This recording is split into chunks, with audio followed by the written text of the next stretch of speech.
So hello everyone. जैसे कि आप देख पा रहे हैं कि बायोलॉजी फाउंडेशन बैच में जहाँ तक आपको वीडियो लेक्चर में आपको बताया गया था, ये शॉर्ट टाइप वीडियो रहने वाला है, ज़्यादा लंबा नहीं होगा। तो उससे आगे का टॉपिक मैं आज के वीडियो में आपको बताने वाला हूँ। इस वीडियो के लास्ट तक जुड़े रहिए ताकि आपको अच्छे से सब कुछ समझ में आए प्रॉपर वे में। ये शॉर्ट टाइप वीडियो होगा और इसमें आपको पूरा कंटेंट आपका क्लियर कर दिया जाएगा। तो इस तरह से कंटेंट आपका क्लियर किया जाएगा, तो जैसे आप ऐसे समझ सकते हैं, जैसे कि एक एक पॉइंट को मैं उठाऊँगा तो उसके अकॉर्डिंग एक टॉपिक को उठा के उससे आपको किसी भी कॉम्पिटिटिव एग्ज़ाम में कोई प्रॉब्लम नहीं होगी, आपका कॉन्सेप्ट क्लियर हो जाएगा। जैसे मैंने आपको अब तक बताया था, जैसे कि आपने ये पढ़ा था, जो ये आप देख पा रहे हैं सेल मेम्ब्रेन, जिसका नाम यहाँ पे देखा गया आपका, यहाँ पे इसे हम सेल मेम्ब्रेन कहते हैं, जिसके अंदर ये जो कैद है। तो उसी प्रकार से मैं आपको बताता हूँ, जैसे इसे हम सेल मेम्ब्रेन कहते हैं। इसको आपको पता है ये क्या है, सेल मेम्ब्रेन, इसको नोट कर लेना। तो ये आपने पहले भी नोट किया होगा।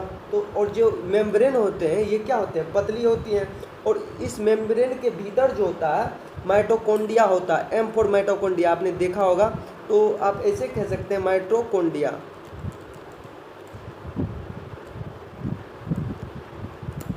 इसको नोट कर लेना, ये भी आपने नोट किया होगा, इसके बारे में भी मैंने बताया था।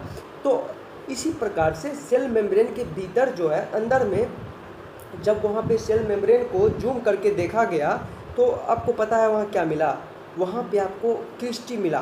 क्या मिला? क्रिस्टी। तो चलिए हम माइटोकॉन्ड्रिया को जूम करके जब देखा गया उसमें, तो उसमें क्या मिला? क्रिस्टी मिला। तो उसके बारे में भी मैंने आपको बता चुका था।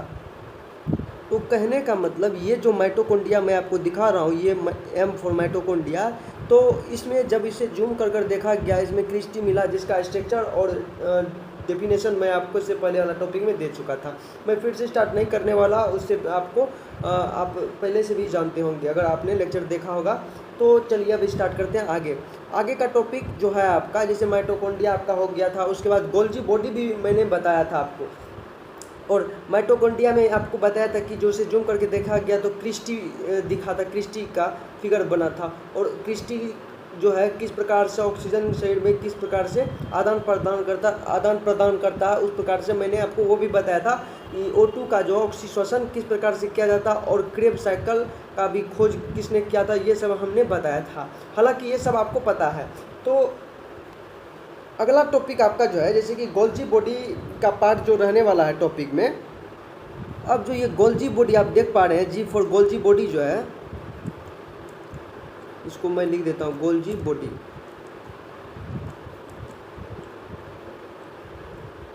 अब देखो यहाँ पे गोल्जी बॉडी जो है, ये आप देख पा रहे हैं। तो गोल्जी बॉडी का काम क्या होता है पता है आपको शरीर में? गोल्जी बॉडी सबसे पहले जो है ऊर्जा ब्रेन को पहुंचाती है। इसका काम है ऊर्जा को, एनर्जी को एक जगह से दूसरे जगह शरीर में पहुंचाने का काम कौन करता है? तो गोल्जी बॉडी करता है। एज इट इज़ यहाँ तक आपको कंप्लीट हो चुका होगा।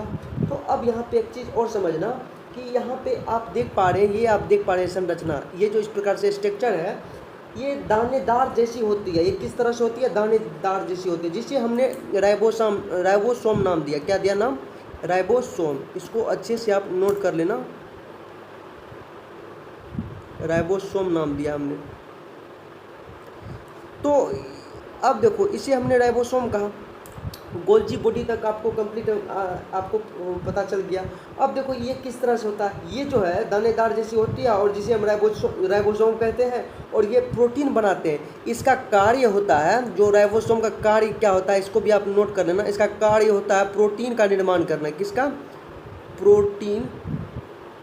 प्रोटीन का निर्माण करना होता है। राइबोसोम का काम क्या होता है? प्रोटीन बनाने का काम होता है। और इसके उपस्थिति के कारण आप ऐसे कर सकते हैं, रग यार जैसे खुरदरी टाइप में होता है, और इसके उपस्थिति के कारण किस तरह से होते हैं? ROUGHER, यानी इंडोप्लाज्मिक रेटिकुलम जो होता है, ये खुरदरी होती है। क्या होती है? खुरदरी होती है। तो इसको आप नोट कर लेना अच्छे से, ये एक तरह से टॉपिक है, इसको नोट कर लेना। तो राइबोसोम के बारे में भी थोड़ा सा चर्चा करते हैं, उसके बारे में आगे जो है, और उसका आगे का टॉपिक आपको यहाँ पे आप देख पा रहे हैं C4 होता है सेंट्रोसोम। अब देखो सेंट्रोसोम जो है, ये शरीर में कोशिका विभाजन का कार्य करता है। आपके ब्रेन में सेंट्रोसोम नहीं पाया जाता है, जिस कारण से आपके ब्रेन में कोशिका विभाजन संभव नहीं है। अब इस ब्रेन का कुछ ऐसे हिस्से होते हैं जहाँ पे कोशिका विभाजन संभव है, क्योंकि वहाँ पे सेंट्रोसोम पाया जाता है। तो आप इसे भी नोट कर लेना। और सेंट्रोसोम जो है इसे नोट करना, सी फॉर सेंट्रोसोम।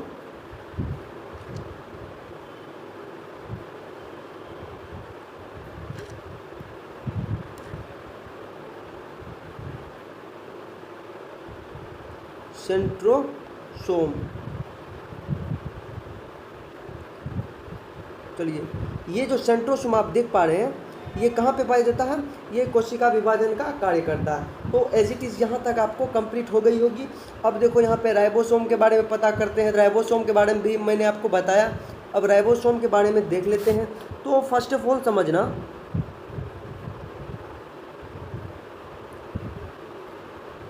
अब देखो राइबोसोम जो है, यहाँ पे एक चीज़ समझना, यहाँ पे सबसे पहले राइबोसोम 2 प्रकार के पाए जाते हैं। तो आपको पूरा डिटेल में बताया जाएगा, कॉन्सेप्ट आपका क्लियर होगा, आप अच्छे से समझना। तो पहला होता है 70S राइबोसोम, एक होता है 80S राइबोसोम। अब देखो 70S राइबोसोम जो होता है, यहाँ पे आप देख पा रहे हैं 70S राइबोसोम, एक होता है 80S राइबोसोम।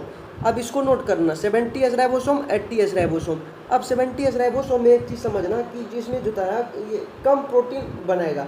70S राइबोसोम ये क्या करता है, प्रोटीन कम निर्माण करता है, इसको भी नोट कर लेना।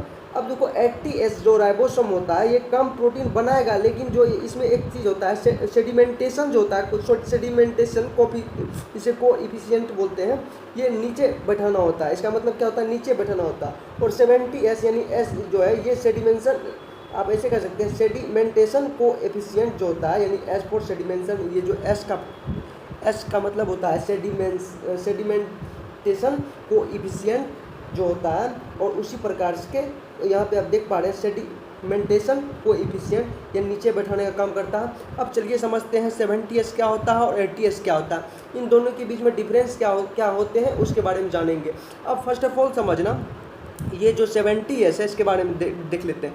70S का कार्य होता है जिसे नहीं देख सकते, जिसे नहीं देख सकते, जिसे नहीं देख सकते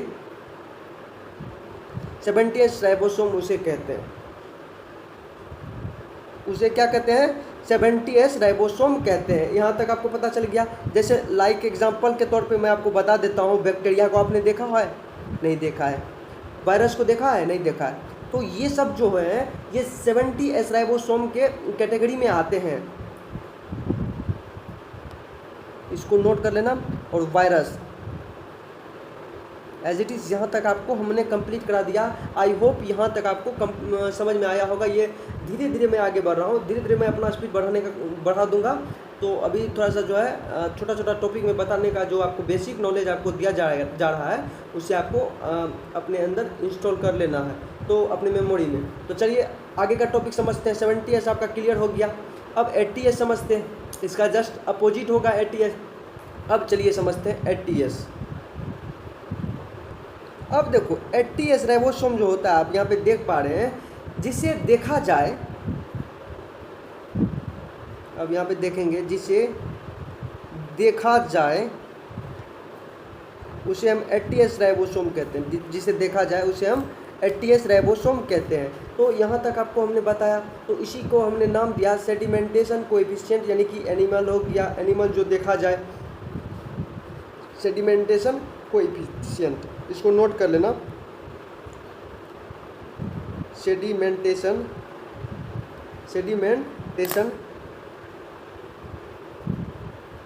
कोएफिशिएंट,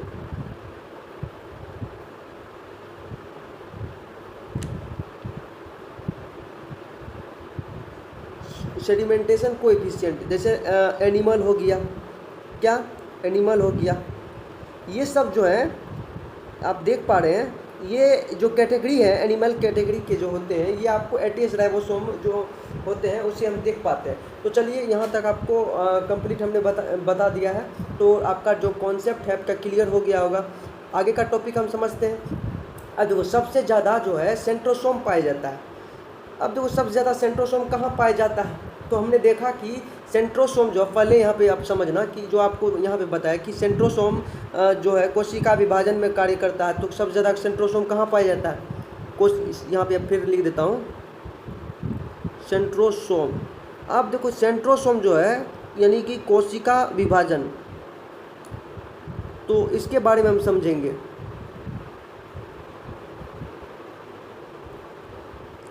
कोशिका विभाजन, इसको इंग्लिश में बोलते हैं सेंट्रोसोम को इस तरह से, कोशिका विभाजन, सेल डिवीज़न। तो उसी प्रकार से सेंट्रोसोम जो होते हैं सबसे ज़्यादा आपको कहाँ मिलेंगे? सबसे ज़्यादा सेंट्रोसोम पाया जाता है लीवर में। सबसे ज़्यादा सेंट्रोसोम आपको देखने को मिलेगा लीवर में। कहाँ? लीवर में। तो चलिए एज इट इज़ यहाँ तक हमने आपको कंप्लीट करा दिया है। तो आपको यहाँ तक कंप्लीट होने पर आपको समझ में आ चुका होगा। अब देखो कम सेंट्रोसोम जो है, सबसे कम सेंट्रोसोम आपको ब्रेन में पाया जाता है, जो हमने आपको बताया था जस्ट अभी। सबसे कम सेंट्रोसोम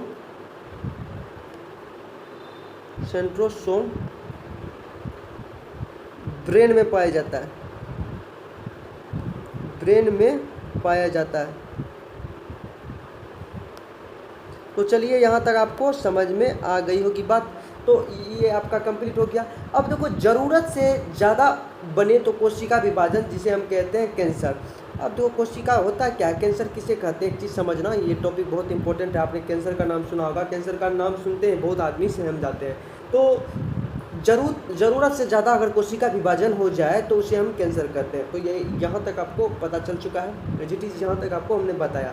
तो सबसे पहले यहाँ का टॉपिक जो आपका कंप्लीट हमने कराया, माइटोकॉन्ड्रिया बताया, गोल्जी बॉडी के बारे में बताया और सेंट्रोसोम के बारे में बताया। अब अभी का टॉपिक में मैं आपको ये बता देता हूँ कि न्यूक्लियस और वैक्यूल्स क्या होता है, उसके बारे में देख लेते हैं। वैक्यूल्स, तो सबसे पहले देखो वैक्यूल्स का काम क्या होता है शरीर में। यहाँ पे आप देख पा रहे हैं जो वैक्यूल्स है, V4 यहाँ पे वैक्यूल्स, इसका काम क्या होता है? वैक्यूल्स पानी को स्टोर करके रखता है, जैसे कि पादप में बड़ा होता है। और जो वैक्यूल्स होते हैं, जो प्लांट होते हैं, वो वैक्यूल्स उनमें बड़ा पाए जाते हैं। ये पानी को स्टोर करके रखता है। तो ये आपको पता चल गया होगा, तो इसे आप अच्छे से नोट कर लेना।